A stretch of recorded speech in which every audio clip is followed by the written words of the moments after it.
लोकायुक्त द्वारा परिषद के तहत निर्माण कार्यों से संबंधित एक कथित घोटाले में चार्जशीट किए जाने के बाद राज्य भाजपा ने जीएचएडीसी के पूर्व प्रमुख बोस्टन मारक को पार्टी के अनुसूचित जनजाति मोर्चा अध्यक्ष के पद से मुक्त कर दिया। मारक ने अपनी परिषद के माध्यम से व्यक्त प्रदेश भाजपा के रवैये पर निराशा। मारक परिषद ने कहा कि 18 मई के आदेश को ठंडे बस्ते में रखा गया है, जबकि आरोप लगाते हुए कि कई दागी अभी भी प्रदेश भाजपा का हिस्सा हैं।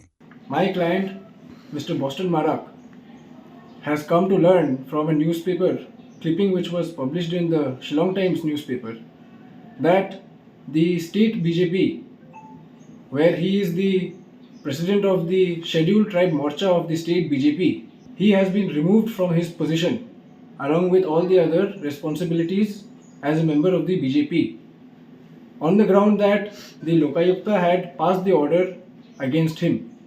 But now that order passed by the Lokayukta has already been kept in abeyance, and moreover it is very unfortunate that in this case my client Mr. Boston Marak never had any allegation against of him, and even the charge under the Prevention of Corruption Act or any other law has not been framed against of him by any court of law.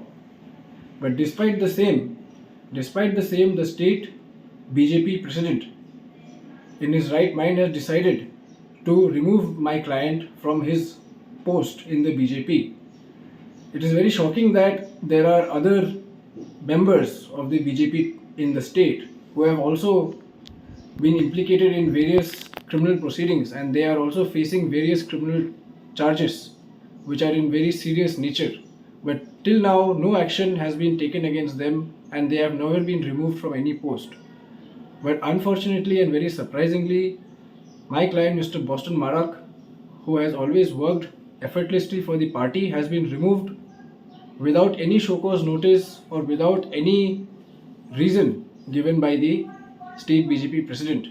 Meghalaya सरकार ने मंगलवार को राज्य के विभिन्न विभागों में तत्काल नौकरी भर्ती प्रक्रिया की अनुमति देने के लिए आरक्षण रोस्टर पर मई 2022 कार्यालय ज्ञापन ओएम में संशोधन करने का निर्णय लिया। मुख्यमंत्री कॉनराड के संगमा ने बताया कि ओएम में संशोधन के लिए सर्वदलीय समिति द्वारा दी गई सिफारिशों को शामिल किया गया है। संगमा ने मंगलवार को कैबिनेट की बैठक के बाद कहा, कुछ पहलुओं को शामिल करने के लिए इसमें संशोधन किया गया है और ओएम के आवश्यक विवरण कुछ दिनों में जारी किए जाएंगे। उन्होंने कहा कि इस संशोधन के साथ, जो संभवत बुधवार या उसके एक दिन बाद किया जाएगा, इसका मतलब है कि भर्ती प्रक्रिया जारी रहेगी। ओएम में इन संशोधनों के साथ आरक्षण रोस्टर के लिए ओएम के बाद भर्ती की प्रक्रिया भी शुरू हो जाएगी, जो कल या परसों आने की संभावना है। रोस्टर के बारे में संगमा ने दोहराया कि यह एक सतत प्रक्रिया है और निरंतरता है, और यह 1972 से शुरू होती है। कुछ समुदायों में कुछ समुदायों द्वारा और अन्य में विभिन्न समुदायों द्वारा भरा गया है।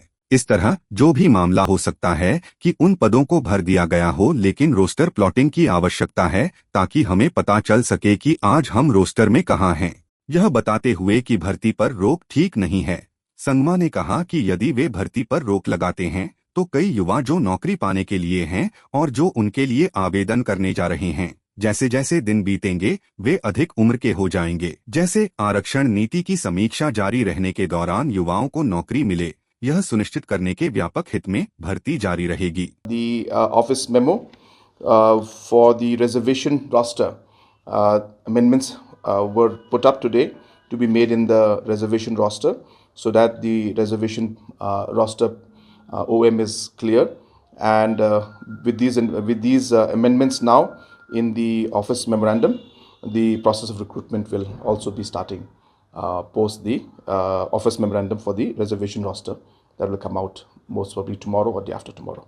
मुख्यमंत्री कोनराड के संगमा ने मंगलवार को कहा कि अगर मौजूदा स्थिति अगले 100 दिनों तक बनी रही तो सरकार को बिजली खरीदने के लिए अतिरिक्त 300 करोड़ रुपए खर्च करने होंगे। संगमा ने संवाददाताओं से कहा कि पिछले 2 वर्षों में सरकार राज्य के राजस्व का लगभग 600 करोड़ रुपए मौजूदा बिजली स्तर को बनाए रखने के लिए MECL के दृष्टिकोण से बिजली की खरीद सहित विभिन्न खर्चों के भुगतान के लिए खर्च कर रही है। हम आज जिस तरह के परिदृश्य का सामना कर रहे हैं, उसे देखते हुए हम हर दिन करीब 3 करोड़ रुपए की बिजली खरीद रहे हैं। इसलिए अगर अगले 100 दिनों में स्थिति बनी रहती है तो हम सिर्फ बिजली खरीदने के लिए 300 करोड़ रुपए अतिरिक्त खर्च करेंगे, बस लोड शेडिंग के इस स्तर को बनाए रखने के लिए, उन्होंने कहा। यह कहते हुए कि स्थिति बहुत जटिल है, मुख्यमंत्री ने हालांकि कहा, लेकिन हम यह सुनिश्चित करने की पूरी कोशिश कर रहे हैं कि लोड शेडिंग इससे आगे न बढ़े। उमियम झील के जल स्तर में कमी का उल्लेख करते हुए संगमा ने कहा कि यह लगभग बंद होने की स्थिति में है क्योंकि राज्य में पिछले कुछ महीनों में आवश्यक वर्षा नहीं हो रही है। यह भी बताते हुए कि आज देश के अधिकांश हिस्सों में बिजली की स्थिति भी खराब है,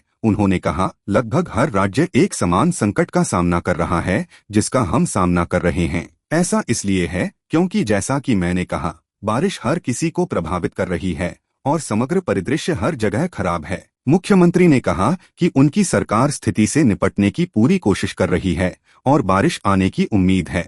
संगमा ने राज्य में बिजली उत्पादन बढ़ाने के उपायों को बढ़ाने की आवश्यकता पर जोर देते हुए कहा कि सौर माप उन उपायों में से एक होगा, लेकिन इसमें समय लगेगा। लेकिन जैसा कि हम आगे बढ़ते हैं, मुझे आशा है कि अगले 2-3 वर्षों में हम और इनपुट देखेंगे सौर से शक्ति में विकेंद्रीकरण घरों और घरों की प्रणाली जिसे हम बैकअप के रूप में सौर पर रख सकते हैं, उन्होंने कहा कि सरकार भी थर्मल उत्पादक संयंत्रों के साथ मिलकर काम कर रही है क्योंकि हम उत्सुक हैं कि अब जबकि खनन के लिए लाइसेंस दिए जा रहे हैं, हमें उम्मीद है कि हम थर्मल प्लांट भी शुरू करने में सक्षम हैं और यह एक दीर्घकालिक समाधान हो सकता है जिसे हम अगले 3 से 4 वर्षों में देख सकते हैं। तो हम इसके लिए कुछ बहुत मजबूत कदम उठा रहे हैं। लेकिन हाँ, ये कुछ महीने हमारे पास पहले भी थे और मौजूदा समय भी हैं बहुत हमारे लिए मुश्किल। मुझे यह कहने में कोई संकोच नहीं होगा कि यह कई पहलुओं के कारण MECL द्वारा सामना किए गए सबसे कठिन समयों में से एक है, उन्होंने आगे कहा। दरों से संबंधित मुद्दे पर चिंता व्यक्त करते हुए संगमा ने कहा कि राज्य के पास MECL द्वारा वसूल की जा रही दरों को निर्धारित करने की पूरी शक्ति नहीं है क्योंकि नियामक आयोग द्वारा इसका निर्धारण किया जा रहा है। उनके मुताबिक इससे उपभोक्ताओं को उद्योगों से ज्यादा कीमत चुकानी पड़ रही है। उपभोक्ता 6 रुपए और उद्योगों को 5 रुपए की दर से बिजली दे रहे हैं।